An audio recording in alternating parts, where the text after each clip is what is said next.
stated. We are going to hop into Champion Select, ladies and gentlemen. It is going to be Kalista banned away, of course. Deft, not really a Kalista player, played it a whole lot at MSI, always trying to get it onto the ban list of their opposing team, but no one really falling for it. Of course, Deft just much better at other champions, and generally EDG want to remove that one from the board. The first Sivir ban, ladies and gentlemen. Vici Gaming, they finally caught on to what's been happening. To say the least, it took them long enough to finally get a Sivir ban out on the Champion Select. Finally getting rid of the Sivir. Now there's the Sivir and Kalista ban. AD carries start to become a bit of a stretch. Yeah, it's true, and we'll see whether Endless does go back to Illusion or whether Deft is going to pick that one up. Of course, Carry, again, not going to be on the Hecarim as Amazing J. He likes playing that as well. Of course, Amazing J, more of a Teleport Ignite Hecarim player of old. One of the first to play that one there on the top side of the map for Energy Pacemaker, but Jinx is banned away as well, and I'm just going to get to the point where there's just no AD carries left. Yeah, I think I'm seeing a trend here. Yeah. Hecarim actually banned 4 out of the 5 games against Vici Gaming, so it seems to be a scary thing on carry, and they do not want him having that. But let's talk about the Jinx ban a little bit more, I suppose. That's now 3 AD carries completely wiped off the board. Urgot's still available, and with all of these AD carries being banned, and EDG having the first pick, they don't need to ban an AD carry. No, and we'll see what's going to happen here and whether EDG is sort of pigeonholed into picking up sort of one of the remaining AD carry options here, depending on what they want to go for as far as their comp is concerned. Gragas is going to hit the bench, so Dandy not going to be on that one, but of course, I mean, that's picking it away from Clearlove as well, and we'll see what EDG have in their minds as far as what this first pick is going to be, because one glaring hole is the fact that there is nothing banned away from the mid lane. Nothing from the mid, nothing from the jungle either, besides the Gragas. So there's still the Rek'Sai, the Nunu, all of these champions available to be picked. So this last ban will kind of dictate where they want it to go for the first pick as well. Or it could be nothing. No, Vici just going to leave it. Yes. Interesting. Not entirely sure just yet whether they've lost a ban, ladies and gentlemen. Generally, that is done in the first ban as opposed to the last ban, so might have been just strategic. Don't know. Strategically not banning. Let's call it a thing. Yeah. Look, not sure. Unless they're banning a champion that's, I don't know, that doesn't have a name or a picture. This seems to be a small shout out to Amazing J, by the way, hovering the Garen. The only Garen bro from the LPL. And with the Black Cleaver coming out in this patch, I'm not surprised if he does decide to pick up the Garen again. Oh, he seems to have picked up in skill a fair bit. Oh, well, Amazing J is a phenomenal player. He always picked very strange things there in the top lane. Was, I think, one of the first to start playing the Jarvan in the top lane as well when you were picking it away from the opposing jungler. It was a fantastic idea. Endless, he's going to pick away the Urgot, and that's alongside the Alistar as well. And we've seen this with so much success very recently at the same time. So Vici with a powerful bottom lane already picked away, and hasn't really pigeonholed themselves into anything just yet. No, they haven't pigeonholed themselves at all, and the Urgot Alistar is an extremely strong lane. They may, as we have seen lately, look to lane swap with the Urgot Alistar. It seems to be because the level 1's not all that strong that they might opt into that, but definitely a very strong outright bot lane and not a lot of AD carries left. Yeah, Bamey thinking about his decision here. Azir is up, but he is going to still pick away the Cassiopeia. Endless also hovering over the Garen. Like it a lot. I wouldn't be surprised again if the Azir is picked as the response to the Cassiopeia. They seem to be going hand in hand since the start of the LPL summer split. Every time one's banned, they tend to have the other either banned as well or picked away. Yeah, does seem to be the thing. Of course, Dandy's seen a lot of success on his Sejuani so far. Hasn't actually lost a game on it. Of course, has only played one. So still, 100% win rate, not too bad at all. Hatong not going to be picking his own Azir, but it is going to be locked in. So Bamey up against Hatong on the Azir Cassiopeia match, and we've seen, you know, it go either way, but it is, of course, a bit of a skill match up there. Deft is hovering yet another Vayne. My gosh, and oh my goodness, if Deft does decide to go with the Ezreal here, I am so incredibly excited. I didn't get to cast his last Ezreal game that he played in the LPL, but man, that guy squeezes out so much extra damage from that champion, and I just never knew that Ezreal was capable of it, but it's not going to happen, and I believe that Deft's Kog'Maw seems like a little bit of a better option because, of course, he's played it so much. Now, he is opting into the Kog'Maw, never mind. I was going to say he didn't have a whole lot of support, but Now that they've changed to the Morgana at the last second, the Kog'Maw does seem to make a little bit more sense. They've got a lot of hyper carries on this EDG lineup. Oh, yeah. They've got the front line of the Rek'Sai Gnar. Morgana's a very good enabling or disengaging style of support, so can do a lot to protect the Kog'Maw with the Black Shield, or can use the Dark Bindings, as we have seen earlier, to engage and secure an initiation for the Gnar and the Rek'Sai. Yeah, and of course, having a Black Shield here for any priority target that is going to be in the way of this Sejuani from Dandy. If Dandy's able to land, like we know he can, a whole lot of these Glacial Prisons throughout this game, EDG's lives are going to be very difficult. And Carry hopping back onto a pick that he's very much liked in the past, the Rumble coming out. And there is a lot of mid-game power here with the likes of the Rumble plus the Urgot here. And as soon as Dandy hits that level 6, if Glacial Prison works out for them in a Dragon fight early on, that can turn this whole game. Definitely. The Equalizer on top of the Glacial Prism from the Sejuani is an amazing combo. Yeah. We've seen it executed earlier tonight, actually, to perfection. And that's a 5 seconds odd Rumble ult where they are stuck on top of it. And in unison, that is absolutely ridiculous. Yeah, it's going to be very, very tough here for EDG. But of course, if any team is going to be able to deal with it, it is going to be Edward Gaming. As Amazing J playing for them there in the top lane against Carry. Clear Love on the Rek'Sai against Dandy's Sejuani. So a lot more early power for the EDG jungler. In the mid lane, it is going to be Bamey up against Hetong as we move forward into this one. And the Azir Cassiopeia matchup, bit of a standard one, but I'm not entirely sure. Is it supposed to go any one way on paper? On paper, it goes to Cassiopeia at level 2. Okay. And then at level 6, it tends to go either way, depending on the jungle pressure. Because they both Right. have the ultimates available and they feel a little bit safer. When the first item buys come out, when you get the Fiendish Codex onto the Azir, the Cassiopeia wants the tier of the Goddess first. And that's when you start to get the power spike go in the direction of the Azir. So it can go either way, depends on the laning phase. Yeah, and we'll see whether it is going to be the Azir this time or whether it's going to be the Snake Lady. But, ladies and gentlemen, let's waste no time. Let's hop onto the Rift.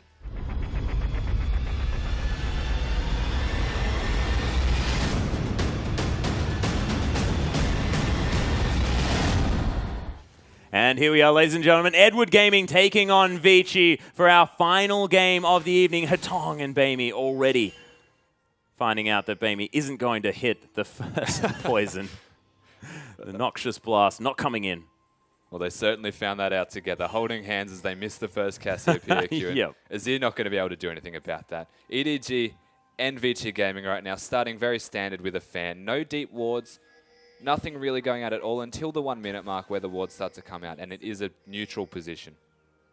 Yeah, and there's a lot of sort of poisonous stuff coming out of EDG at the moment. You know, the Cassiopeia, lots of poison. Of course, Kog'Maw as well is just oozing goo everywhere. It's more bile than poison, I would say. Yeah, still it's gross in sort of a liquid form. If we define poison and bile as gross, then I guess they're both poison. That's Some roundabout way. my casual definition that I've gone for. If it's gross, it's poison. Yeah, nailed it. Flask is not going to be the option here for Endless, though. He's going for the longsword, a little bit more combat statistics there in the bottom lane, but may run out of mana relatively early on, but we'll see whether he can get to that 700 gold mark, pick up that tier of the Goddess before having to go back to base. But lane swap looks to be it for Vici Gaming, not wanting to lane against Mako and Deft. Yeah, this would explain why the longsword start seems to be coming out as well. Urgot's going to start and get one of the small Krugs, I believe, before heading to lane.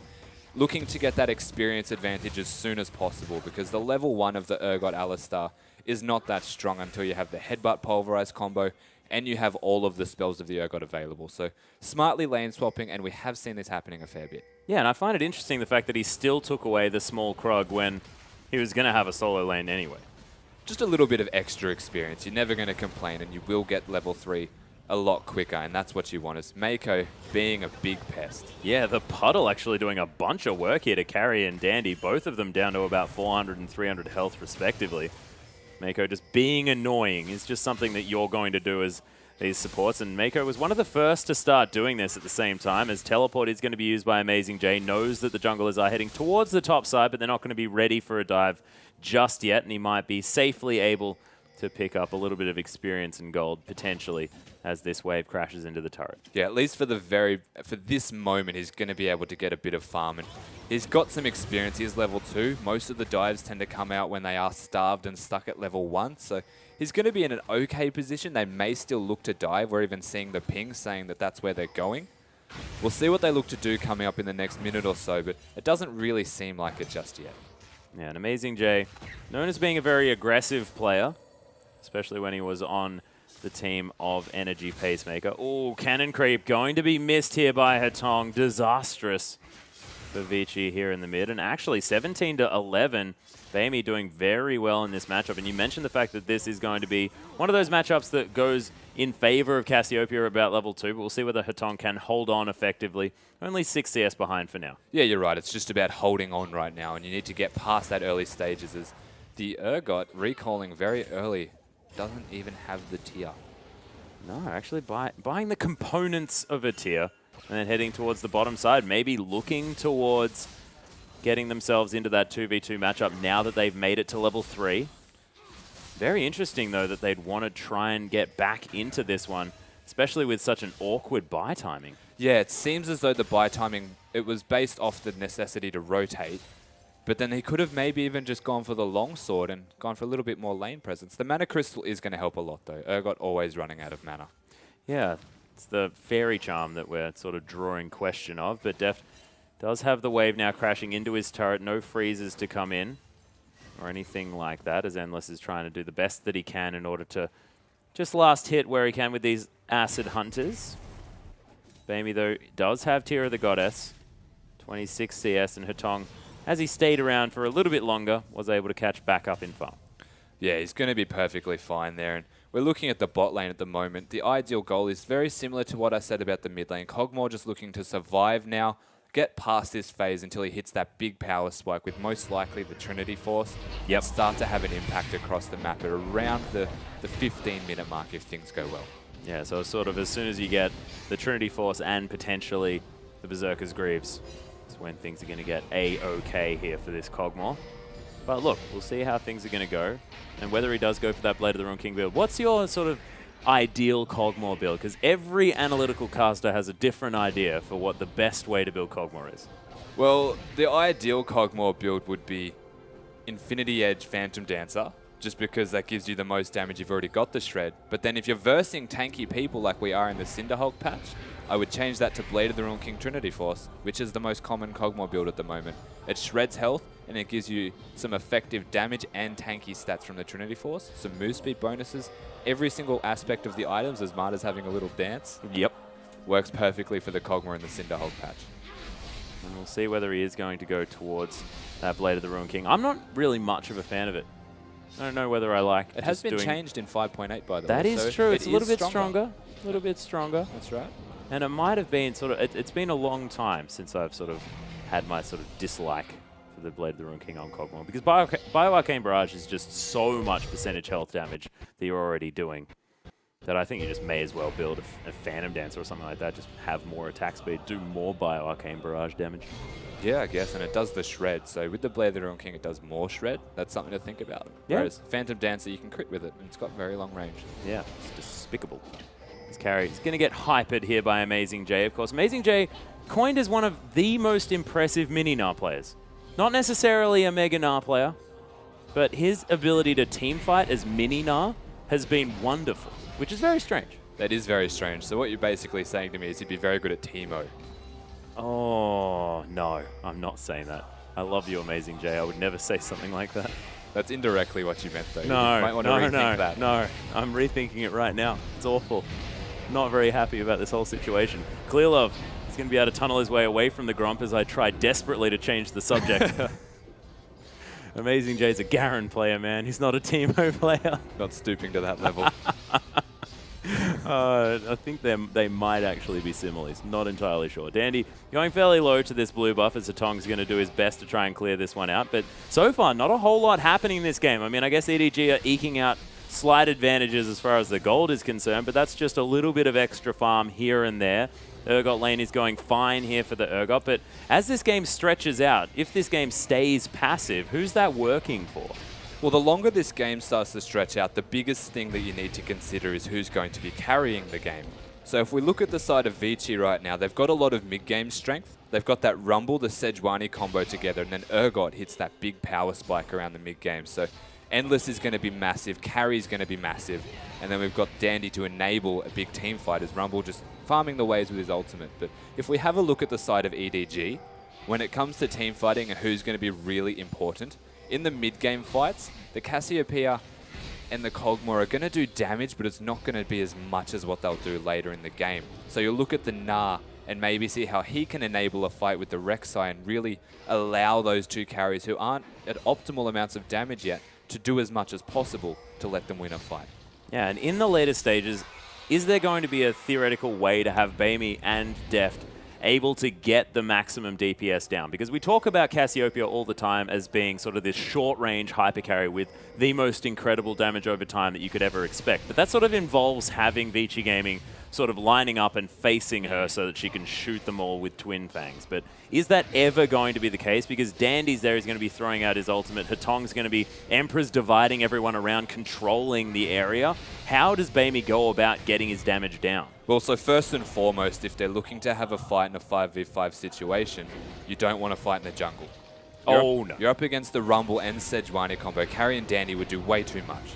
So you need to find a situation where you're fighting as an open space like a lane, or at least in the river, which is a bit more open than that of, say, a choke point near the red buff. So you want to have Bamey in a situation where he's not going to get instantly killed and stuck on top of an equalizer, where he can turn around after the Sejuani ult and be aggressive and make them really start to hurt after they don't get the perfect initiation. Of course, that's an assumption that they don't get the perfect initiation. Well, this is the thing, and I guess Cassiopeia is sort of known as this champion that's fantastic if you're running away and the enemy team is sort of closing in on you, and then you're able to turn it around with the perfect Petrifying Gaze into a Gnar ultimate potentially.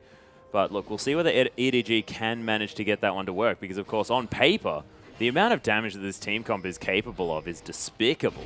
Yeah, and I guess the big question is going to be on the back of Mako, is Rumble getting aggressive? Yeah, using that Flame Spitter onto Amazing J. Amazing J just taking it like a man, as the equalizer did come down as well. There's a flash swap, though. Endless trying to get some work done onto Deft, who does have the Black Shield now. Nice use of the Living Artillery, but oh, there's the flash into the Pulverize. Deft gets exhausted. Everything used to take down the Void Puppy. Meanwhile, in the top lane, the teleport comes in. Amazing J nars them into the wall. Can't actually see what's going on just yet, ladies and gentlemen, but man, manages to pick up the kill. Nothing else going to come from it. Yeah, a really great Gnar teleport as our screens just unfortunately turned off just a little bit, but we still saw what happened. It was still wonderful. It was a great teleport, and it looked like it was really bad because of how low he was as Clearlove's going in. Yeah, Hetong actually is going to get Petrifying Gazed, and the ultimate just not hitting Clearlove. Wasn't quite in range in order to scoop him back into that turret with the Emperor's Divide, and Hetong, he's going to fall down. EDG, they're starting the snowball. And a smart rotation straight away, even from Mako after the fight in the bot lane. Come mid, Clearlove was going to dive anyway. A great ultimate from Bamey, stopping. It's not often that we see the Petrifying Gaze actually get the stun. Yeah, that's correct. And it was absolutely perfectly placed as well. The same time as Clearlove going in, the stun was there, and that allows the Rek'Sai to do free damage and get out with his life. Unfortunately, the ultimate from Azir not going too well, and Hetong just missing that one. Yeah, and this is actually something about Bamey that's working out here for EDG, is the fact that Pawn hasn't always been the most, I guess, adept Cassiopeia player. He's fantastic at almost every other champion, but we've seen the likes of EasyHoon really do things on the champion of Cassiopeia that Pawn just hasn't demonstrated so far on the EDG lineup. But Bamey playing this one out very well. Yeah, and I can safely say at the present moment that Cassiopeia is infinitely more important than any other champion at the moment, besides maybe even the Azir, because they just seem to be consistently played or banned from one another. It's most definitely a good point, as Amazing J got a lot of Naba, just hypering carry, as, of course, Gnar is just a really frustrating champion to lane against. There's the wallop onto carry as well. The Gnar ultimate almost back available as Clearlove. He's trying to get some work done. Beautiful equalizer placement as carry is going to get Gnar into the wall. Clearlove's going to die as Amazing J. One last turret shot. Not going to be enough, and they go 1 for 1. I guess with the fact that there is an assist going over, it does mean that EDG come out on top, but if Dandy manages to pick up the Dragon, that is going to be a victory for Vici. Yeah, straight away the rotation to the Dragon, very smartly played by Dandy. And well done from Carry to live as long as he did there on that Rumble, putting the equalizer down and forcing them to dive him and take a lot of health. Clearlove dying, and almost going down as well as Amazing J, but they do get the turret in the top lane. That was close. Yeah, Maker almost lands the Dark Binding, but gets a puddle there as well. So Dandy goes down low, but is able to solo out that Dragon. Haunting Guys and, in fact, the Arm Guard as well there for carry. So well on his way to picking up the items that he wants. We talk about the Sorcerer's Shoes Haunting Guys combo as being sort of the linchpin of a mid-game Rumble build. Of course, pretty cheap, ladies and gentlemen. If you want to know exactly when you can get down a pretty sweet equalizer, it's when you've got those two items, and they're pretty affordable. Yeah, very cost efficient. They provide flat penetration, so it's very good for mid-game fights, and that's where the Rumble really starts to excel. And we've mentioned it a couple of times. You put that with the Sejuani, and then mid-game team fighting is really strong. And that might be the point where you see Vici want to turn this game on its head. And it is a 3.8k gold lead in favor of EDG at the moment. Once it hits mid-game around the 20-minute mark, that might change. It may potentially. Bamey has managed to take down the outer turret, here in the mid lane. As Dandy around the Raptors as Bamey makes his way back to lane. Of course, don't want to stand too far forward in a lane as Cassiopeia. Of course, your mobility is augmented a little bit if you manage to land the Noxious Blast, but other than that, you're a bit of a sitting duck. And an interesting adaptation on item builds here from Bamey, going straight for the Abyssal Scepter. As we said, you don't like to be in the face of someone as Cassiopeia. It seems that Bamey really does want to be in their face and use that aura against them.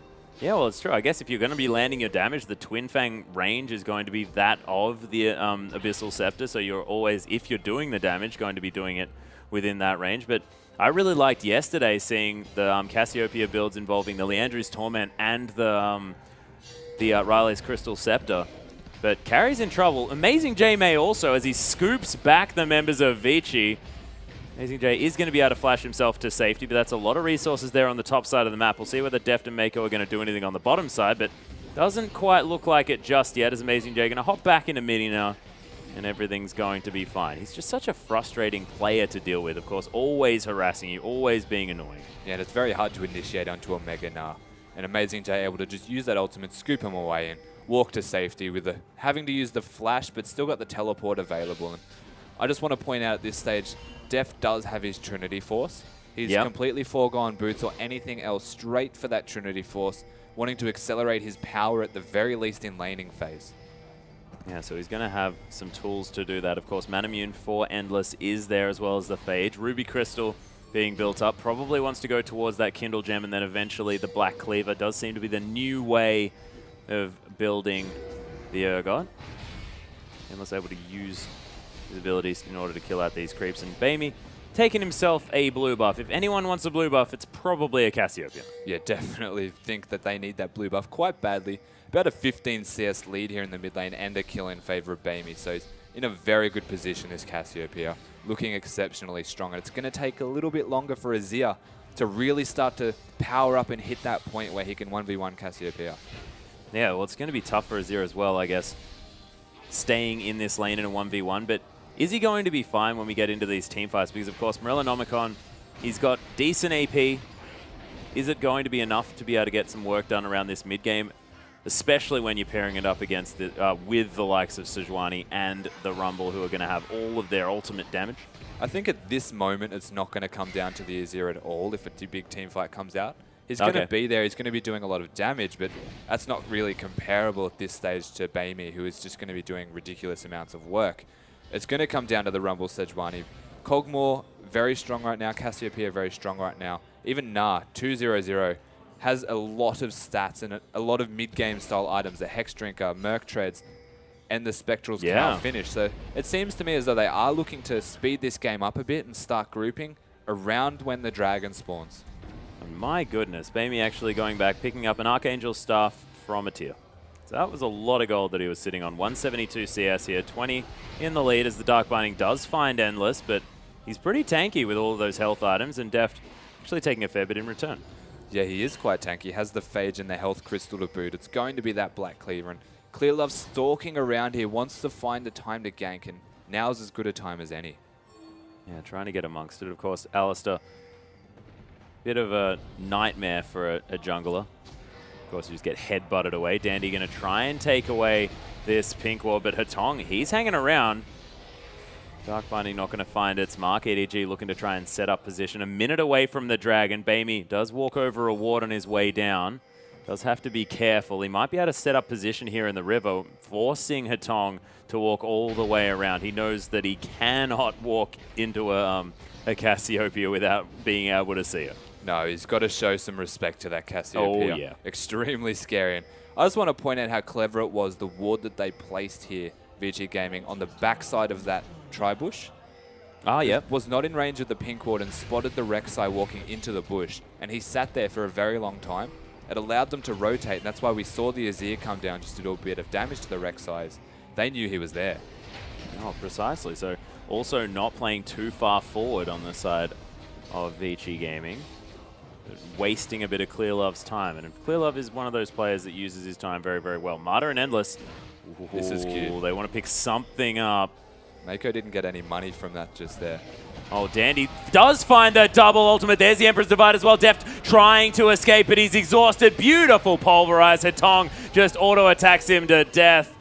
And man, Vici, they just pick up the bottom lane easy as you like. Carry finds his way in as well. Equalizer's available.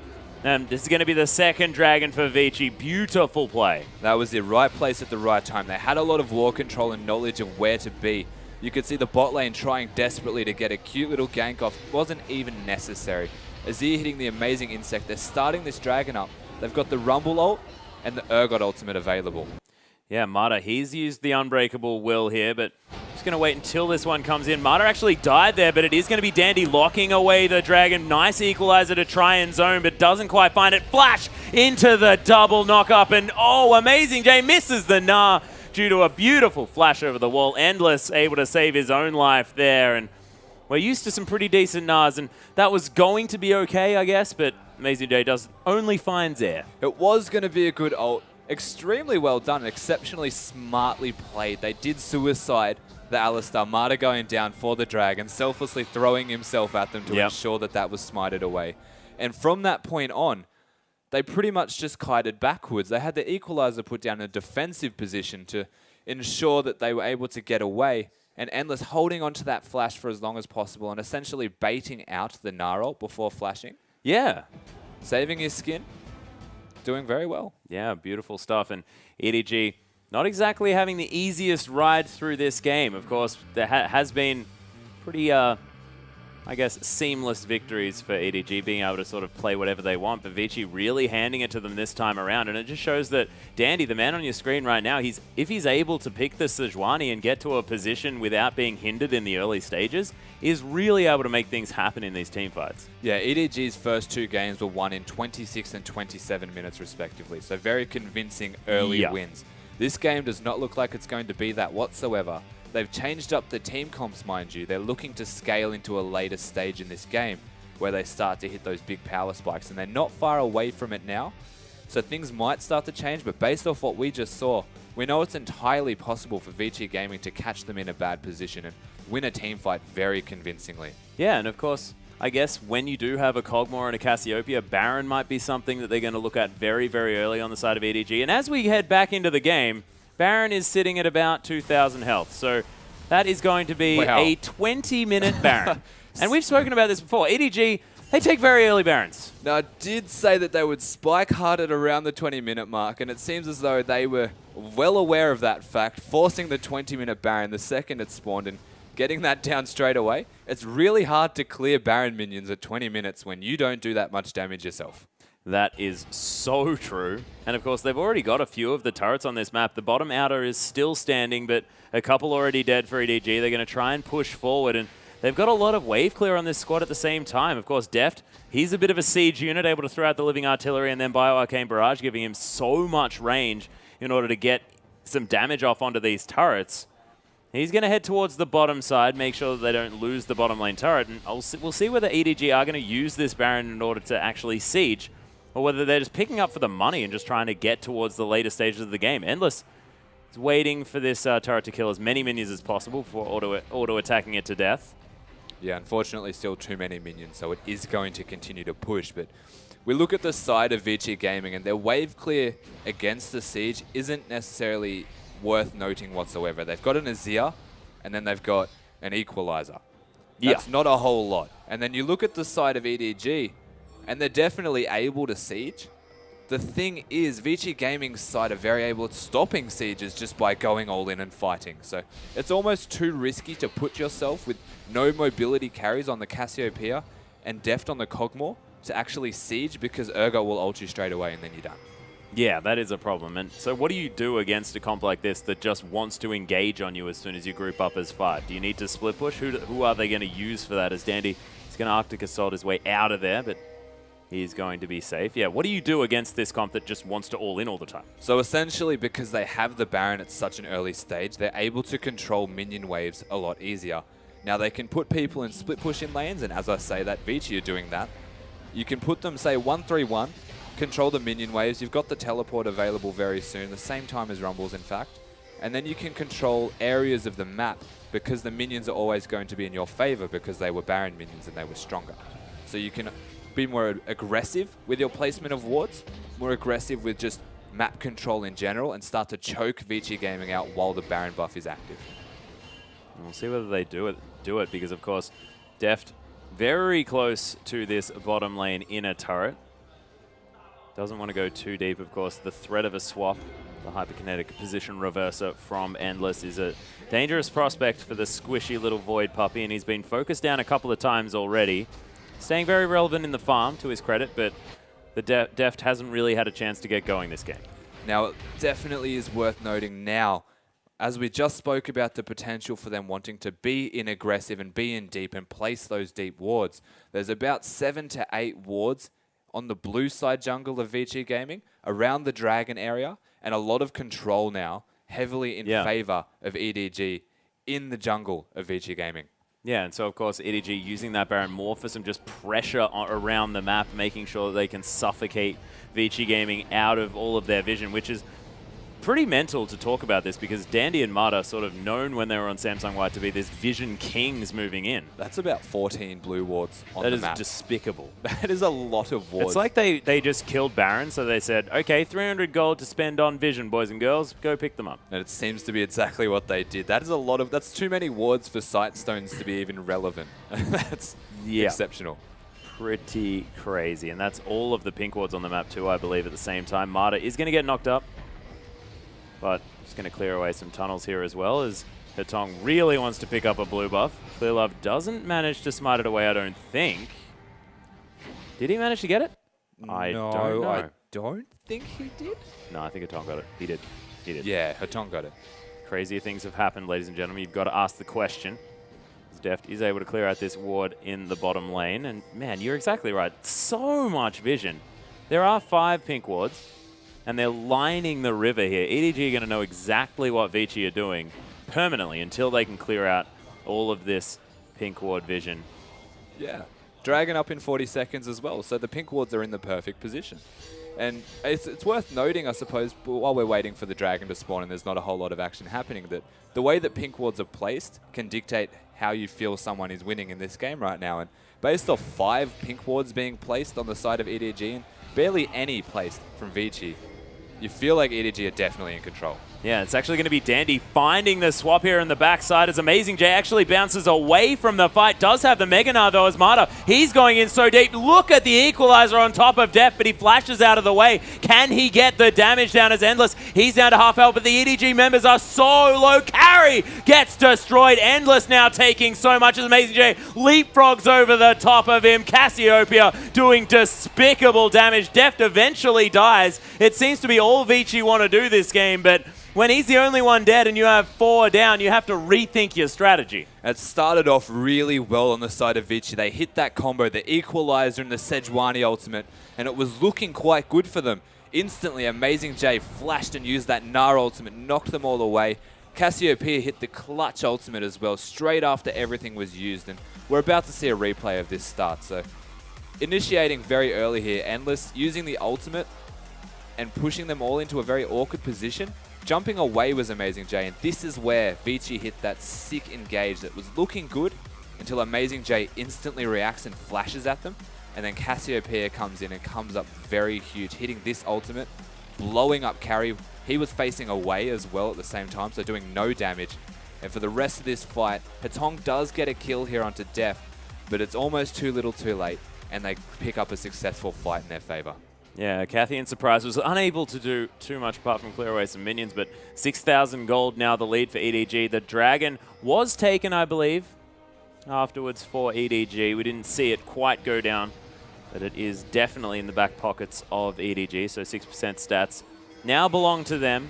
They are going to be able to answer the 2 Dragons already picked up from Vici, and Vici probably wanted to have Dragon as one of their objectives that they could go for because, of course, they've got this engage comp. They've got this comp that really wants to be destroying the high-priority targets easily from range with the Equalizer and the Glacial Prison. That's it, and you can tell they started to accelerate the builds again.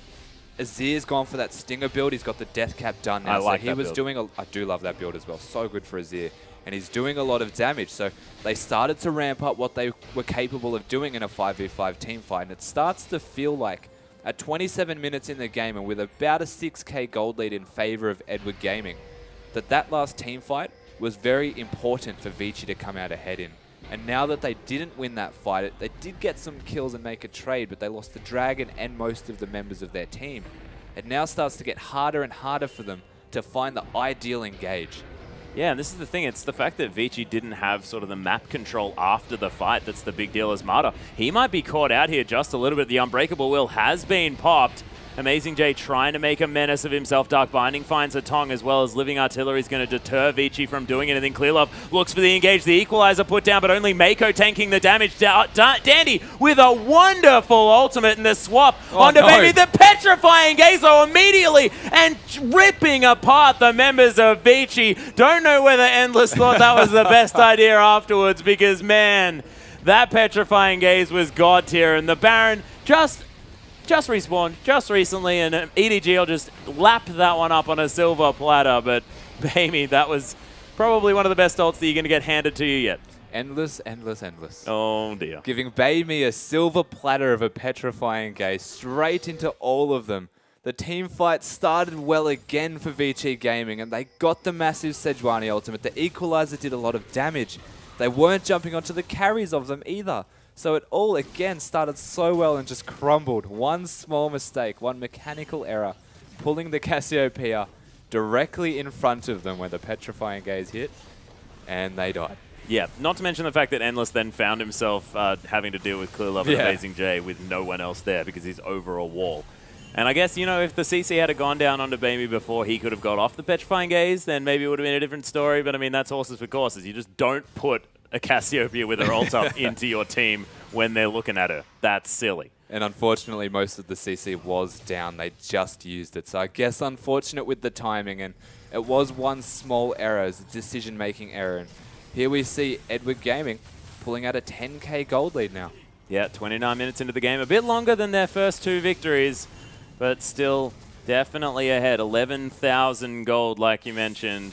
Rabbidan's death cap for Baby as well. 4-0-3. Massive amount of minion kills as well. He'd have a whole lot of gold in his back pocket. Sitting on an elixir here at the same time as Arctic Assault needed to be used from Dandy after taking away the puppies. It's not often that you mention at 28 minutes that 2 Barons have been taken already. Yeah, on cooldown as well. I mean, I believe that was about 27 minutes, I guess. 27 and a half, which would have been when it came back up. But yeah, no, EDG are making this an accelerated Baron game. And I guess when you talk about EDG, you talk about them sort of, the main things that they want is to have Baron under control and then to win team fights.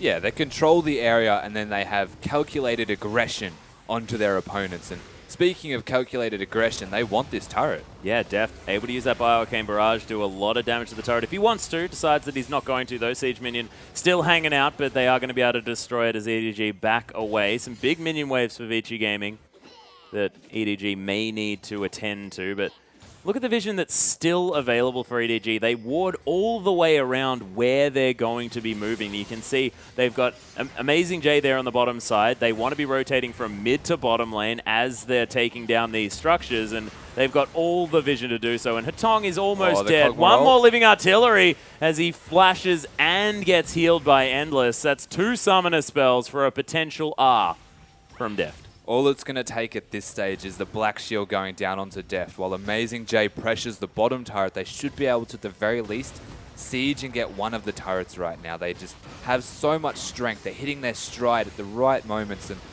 this turret is not too long for this world anymore. Yeah, deft. At half health, but not too worried about it, is Amazing J. He's just going to be able to pressure down the bottom lane inhibitor turret, and Vici Gaming just could not do anything. This Baron buff very, very strong. Equalizer was used, but EDG not really taking too much damage from it. Amazing J stacking up the Rage Bar, wants to find his way in the bounce on cooldown for a few more seconds, but Bamey and Deft standing at the back line of EDG. The first inhibitor is going to fall, and it looks like they're just happy to back away. The Dragon is coming up, and they don't want to give Vici an opportunity to pick up their third. Yeah, very smart play backing off at the moment. Vici Gaming still have the team comp to be able to pull out a team fight and come out successful if they catch the right targets. Bamey and Deft, not exactly champions that are known for their mobility, being Kog'Maw and Cassiopeia. No. So smartly backing off, securing objectives, as EDG love to do ever so much, and take it a little bit slow, be more methodical in the way that they play out the rest of this game. Yeah, and Deft now does, I guess, have the QSS. Of course, Mikhail's Crucible for Mako as well. So Deft 2 lives when it comes to surviving this CC. So I guess QSS for the swap and the Mikhail's for the Glacial Prison. Yeah. And I like that they've got a lot of Mercury treads as well on the side of Edward Gaming. They're picking up the 2 Mercury treads on the tank targets that are sitting in the front line. Yep. The 2 that know that they're going to get hit by all of the crowd control.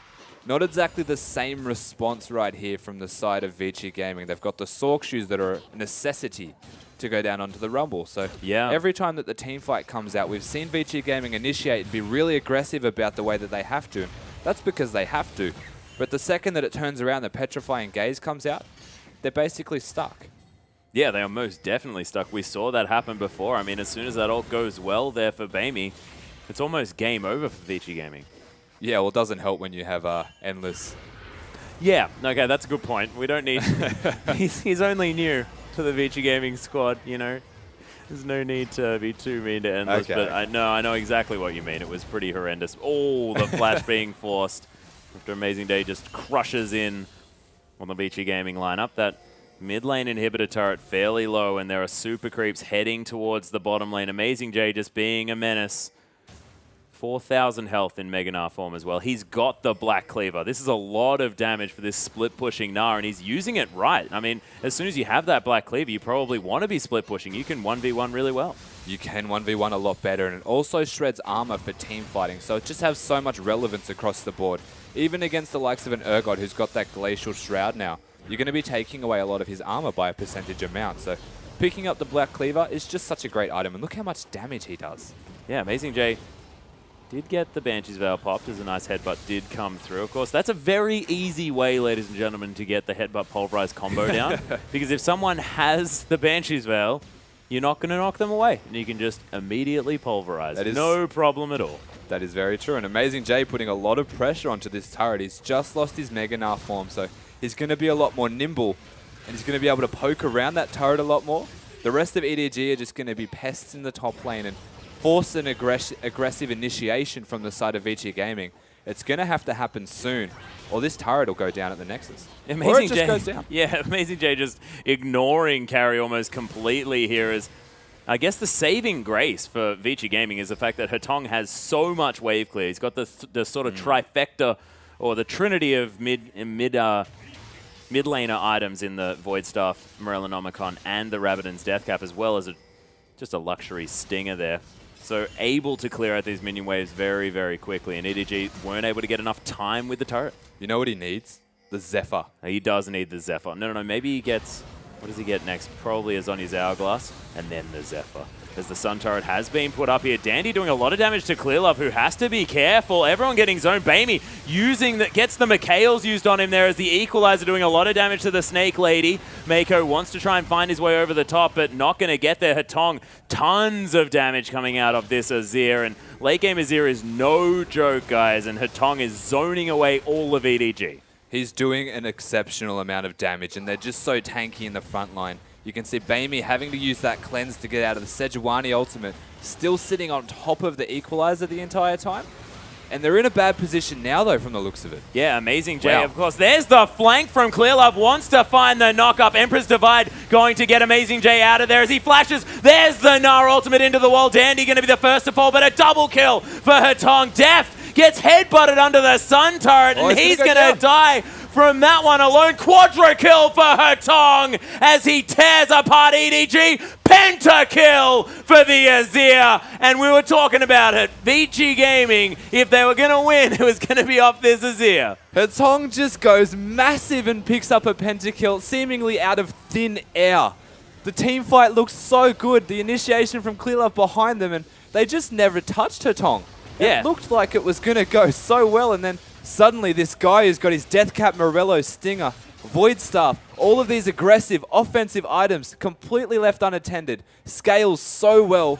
We just saw how much damage he does there. Picks up a pentakill at 37 minutes, and this game's just been turned on its head. Yeah, that's a max items Azir. He just built a whole Luden's Echo. Yeah, Luden's Echo out of nowhere. And look as well at Marta. He plays this so beautifully onto Deft. Look over this wall, and then Deft, no. Back you go. That's so clever. And just look at the way that this whole fight happened. And Hetong only at the very end pulling the trigger and going in there. The Sun Turret picking up the kill on the Cogmore, securing the triple prior to the rest of it, and a successful penta. Yeah, beautifully played. As we're going to see Clearlove in a little bit of trouble around here, but he is going to be A-OK. So it seems that while we were playing the replay, we missed another fight. So we're going to have a look at this one as it happens. Oh no, we're live.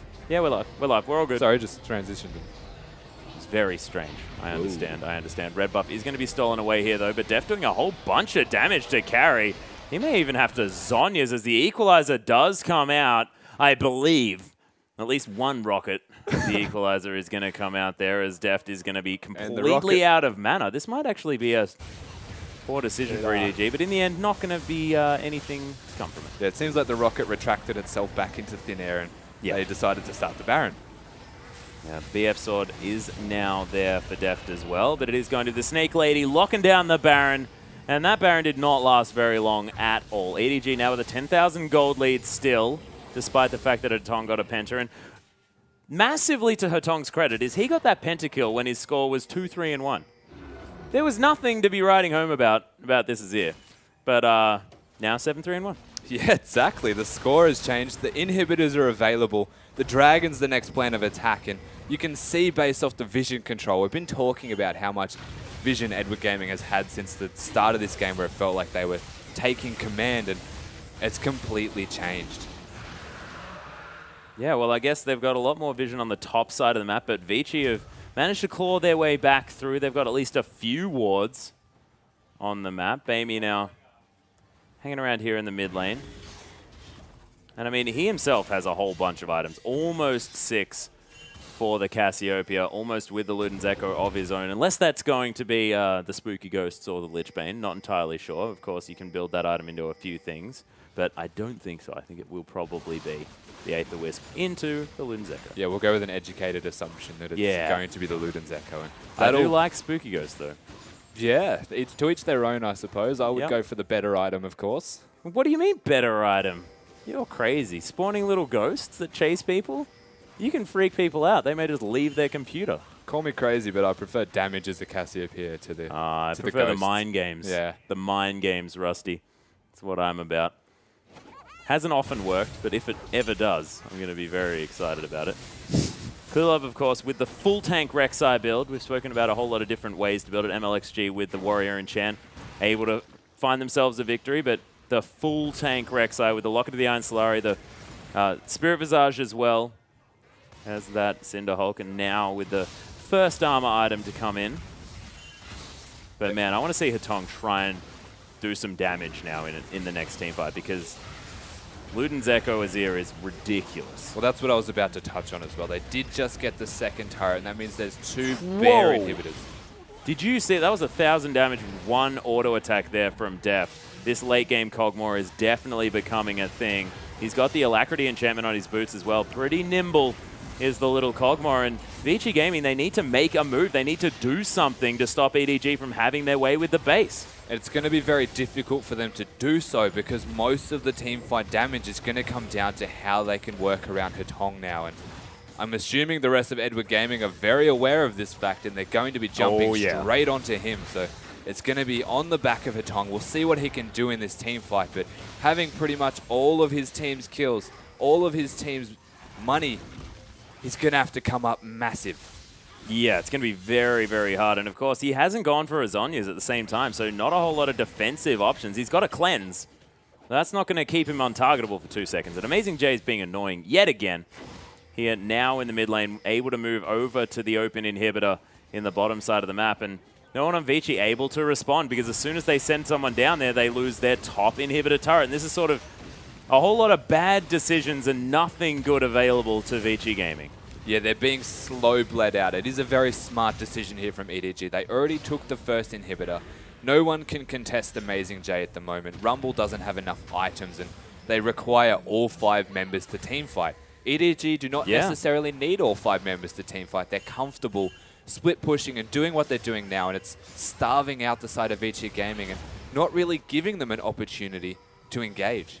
Yeah, and I love watching EDG play with this different top laner in Amazing J. We've been watching Amazing J throughout the entire first split here of the LPL in the spring split, but Amazing J just plays differently to Koro. You know, he's a frustrating player. He loves to split push. He loves to do weird things, and his Gnar play is fantastic, but he plays it differently to Koro. Of course, Koro's Gnar is a thing to behold. It's absolutely wonderful, but they just play it differently, and it's just interesting seeing EDG now with Amazing J slotting into the roster, and it looks actually quite fine. It does look perfectly fine, and the funny thing about frustrating players to play against is whether you're a pro player or not, it is very possible for you to get tilted by this annoying play. The fact that he's constantly split pushing and in their faces annoying them, they start to get a little bit antsy and they need to find a moment, but they're getting frustrated at the same time. When's that a moment available? Yeah. Big mistakes can happen then.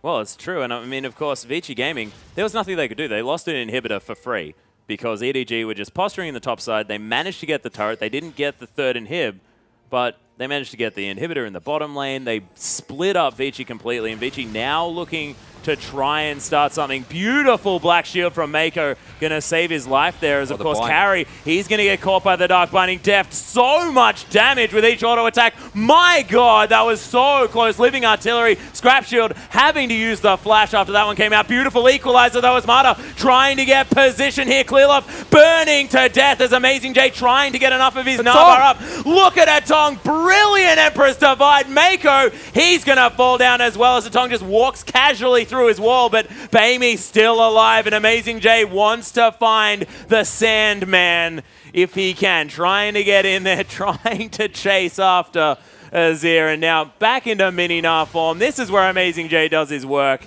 and picks up the kill. EDG, they're going to be able to finish off the game, but Vici, what a brilliant performance, and massive shout out to Hetong. To the last man standing, Hetong. Oh, yeah. So much work hitting that end game stage, and definitely was a big carry for his team, played a big role, and unfortunately not enough to get the rest of him over the line. No, not quite there, but of course managing to pick up a pentakill on the Azir. Probably one of the first Azir pentakills that I've seen. Not entirely sure, there's probably been more, but of course that was very, very impressive, especially when you're about 9,000 gold behind. You saw actually Clearlove on your screen just there. Speaking very, very quickly, I think the EDG members got a little bit of a shake from that one because, of course, this is the closest they've come to losing in the LPL so far, of course, out of the 3 games that they've already played. And we'll see whether they are going to be a little bit more serious heading into the next one because, I mean, that was rough. Hetong played that beautifully in the mid-game. Yeah, and rightly so. A bit of a wake-up call to let them know that they're not invincible, though they certainly seem to be that way. Yes, gods can definitely bleed, and Hetong showed that to us in this game. Picking up a pentakill and almost coming out strong in that last team fight. Unfortunately, losing his team before he could really close it out strong. And wow, Hetong, so unlucky. But EDG come out massive again and secure that lead they had. Control 20-minute Baron is what really gave them that game. Yeah, well, this is the thing. They just made the call. They saw the fact that they had so much Baron damage available to them. Kog'Maw, Cassiopeia, what more could you want? And they just utilized their comp strengths and they took the Baron, and then everything just sort of fell apart for Vici after that point. But, ladies and gentlemen, this is a best of 2 series, so we are going to have a short break, but we'll be back for the final game of the night.